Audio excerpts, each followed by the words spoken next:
ഇന്ന് വളരെ പ്രധാനപ്പെട്ട ഒരു വാർത്തയാണ് കേട്ടോ. നമ്മൾ പലപ്പോഴും പറയാറുണ്ടല്ലോ, നമ്മൾ അധ്വാനിക്കുന്നതും ജീവിക്കുന്നതും ഒക്കെ അരച്ചാൻ വയറിന് വേണ്ടിയാണെന്ന്. ആ വയറിന് എന്തെങ്കിലും പറ്റിയിട്ടുണ്ടെങ്കിലോ, പിന്നെ എന്തിനാണ് അധ്വാനിക്കുന്നത്? കോഴിക്കോട് പയ്യൂര് ഷിറിൻ എന്ന ഒരു ഫാക്ടറിയിൽ പഴകി പൂത്ത് നാശമായ ബ്രെഡും കേക്കും മിക്സറും അങ്ങനെ ഭക്ഷണ വസ്തുക്കൾ അത് പിന്നീട് ഉപയോഗിക്കാൻ മനുഷ്യരിലേക്ക് എത്തിക്കുന്നു. ഈ പൂത്ത ബ്രെഡെല്ലാം ചൂടാക്കി ബ്രെഡ് പൊടിയാക്കി, നമ്മൾ ബ്രെഡ് ക്രംസ് എന്നൊക്കെ പറയും, ഈ കട്ട്ലേറ്റ്, പിന്നെ അത് ഈ റസ്കൊക്കെ ഉണ്ടാക്കാനും അങ്ങനെയുള്ള സാധനങ്ങൾക്ക്, എണ്ണക്കടികൾക്കൊക്കെ പാക്കറ്റിലായിട്ട് ഇത് കിട്ടും. ഈ ബ്രെഡ് ക്രംസൊക്കെ അങ്ങനെ വിൽക്കുകയാണ്. അത് ഉൽപ്പാദിപ്പിക്കുന്നത് വലിയൊരു ഫാക്ടറി തന്നെയാണെന്ന് ഓർക്കണം. ഉദ്യോഗസ്ഥർ പരിശോധനയ്ക്ക് ചെന്നപ്പോൾ സ്ത്രീകൾ അത് ചൂടാക്കിക്കൊണ്ടിരിക്കുകയാണ്. അത് കേരളത്തിൽ നിന്ന് പല സ്ഥലത്തു നിന്ന് മാത്രമല്ല, മറ്റുള്ള സ്റ്റേറ്റുകളിൽ നിന്ന്, കർണാടകയിൽ നിന്ന് പോലും ഇത്ര ചീത്ത ഭക്ഷ്യവസ്തുക്കൾ അവിടെ എത്തുന്നുണ്ട്. എന്തായാലും ഞെട്ടിക്കുന്ന വാർത്ത തന്നെയാണ്. കാരണം നമ്മൾ അറിയേണ്ടത്, നമ്മൾ പൈസ കൊടുത്ത് വിശപ്പ് മാറ്റാൻ ഭക്ഷണം കഴിക്കുന്നു. ഇപ്പം നമ്മൾ യാത്രയിലൊക്കെ ആയിരിക്കുന്നവർക്ക് ഒരിക്കലും വീട്ടിലെ ഭക്ഷണം വേണമെന്ന് നിർബന്ധം പിടിക്കാൻ പറ്റില്ല. നമ്മൾ പൈസ കൊടുത്ത് ചോദിച്ച് മേടിക്കുന്ന പോലെയാണ് ആശുപത്രിവാസം. നമ്മൾ അറിയുന്നില്ലല്ലോ ഇതുപോലെ ചീത്ത ഭക്ഷണമാണ് കടകളിൽ ലഭ്യമാകുന്നതാണ്. എല്ലാ കടകളിലും ആയിരിക്കില്ല. ഇപ്പോൾ ഹോം മെയ്ഡ് ഭക്ഷണം വിൽക്കുന്ന കടകളുണ്ടാവും. പലതവണ നമ്മൾ കേട്ടിട്ടുണ്ട് പഴകിയ ഭക്ഷണങ്ങൾ പിടികൂടി കടകൾ അടച്ചിട്ടായിട്ട്. പിന്നെ അതിൻ്റെ ആ വീര്യം ചൂടങ്ങ് മാറിക്കഴിയുമ്പോൾ കുറച്ച് കഴിയുമ്പോൾ പിന്നെ ഇതുപോലെ തന്നെ നമുക്ക് കേൾക്കാം. ഇതിനൊരു അറുതിയില്ലാതെ ഇങ്ങനെ തുടർന്നുകൊണ്ടിരിക്കുകയാണ്. മറ്റുള്ളവരെ കൊന്നെടുത്താലും ഒരു കുഴപ്പമില്ല, അവർക്ക് ലാഭേച്ഛ മാത്രമേ ആഗ്രഹിക്കുന്നുള്ളൂ. വന്ന് മനുഷ്യൻ്റെ ജീവന് ഒരു വിലയും ഇല്ലാതായി. എന്തെങ്കിലും തരത്തിൽ രോഗങ്ങളുള്ളവരാണ് ഇതുപോലത്തെ ചീത്ത ഭക്ഷണത്തിൽ നിർമ്മിച്ച പാചകം ചെയ്ത ഭക്ഷണം കഴിക്കുന്നതെങ്കിൽ ഒന്ന് ഓർത്ത് നോക്കൂ. പക്ഷെ മരണത്തിലേക്ക് വരെ അത് നയിക്കാം. ചിലപ്പോൾ മിക്കവർക്കും തോന്നുന്ന ഒരു സംശയമായിരിക്കും, വേവിച്ചിട്ടുണ്ടെങ്കിൽ ഇതിലെ അണുക്കൾ ചത്തുപോകില്ലെന്നൊക്കെ. എത്ര വെന്താലും നശിക്കാത്ത അണുക്കളുണ്ട്.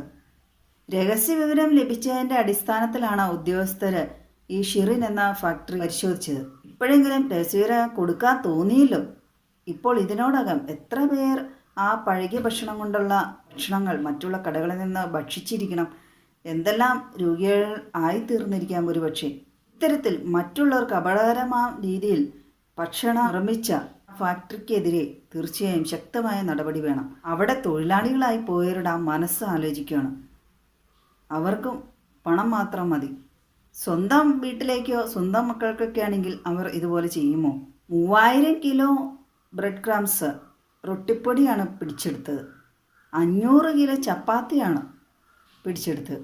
അപ്പോൾ എന്തെല്ലാം പഴകിയ ഭക്ഷണ വസ്തുക്കൾ ഉപയോഗിച്ചാണ് അവിടെ ഇതുപോലെ പൊടികളാക്കിയും മറ്റുള്ള ഭക്ഷണം നിർമ്മിക്കാനായിട്ട് ഉപയോഗിച്ചുകൊണ്ടിരുന്നതെന്ന് ഓർക്കണം. പരമാവധി അമ്മമാർ നമ്മളെ വീടുകളിൽ തന്നെ കുഞ്ഞുങ്ങൾക്ക് ആവശ്യമായതെല്ലാം ഉണ്ടാക്കി കൊടുക്കുന്നതായിരിക്കും നല്ലത്.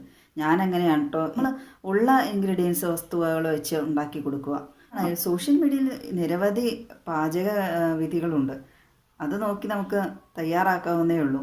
ഇതുപോലെ ചീത്ത വസ്തുക്കൾ നിർമ്മിക്കാൻ ഒരു ഫാക്ടറി തന്നെ വലിയൊരു സ്ഥാപനമാണെന്ന് ഓർക്കണം. എന്ത് ധൈര്യത്തിലാണ്, എങ്ങനെയാണ് അവർ ഇത്രയും നാൾ ആ സ്ഥാപനം മുമ്പോട്ട് കൊണ്ടുപോയത്? നമ്മൾ ശ്രദ്ധിച്ചിട്ടുണ്ടെങ്കിൽ ചില മൃഗങ്ങൾ, ഈ പഴകിയ ഭക്ഷണങ്ങൾ കഴിക്കാത്ത മൃഗങ്ങളുണ്ട്, പൂത്തതും വളിച്ചം പൊളിച്ചൊക്കെ ആയിട്ടുള്ളത്.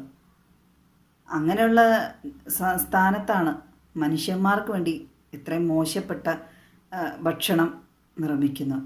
മനുഷ്യൻ്റെ ജീവന ഹാനിയാകുന്ന ഇത്തരം വാർത്തകൾ ഒരിക്കലും ചർച്ച ചെയ്യപ്പെടാറില്ല അധികം.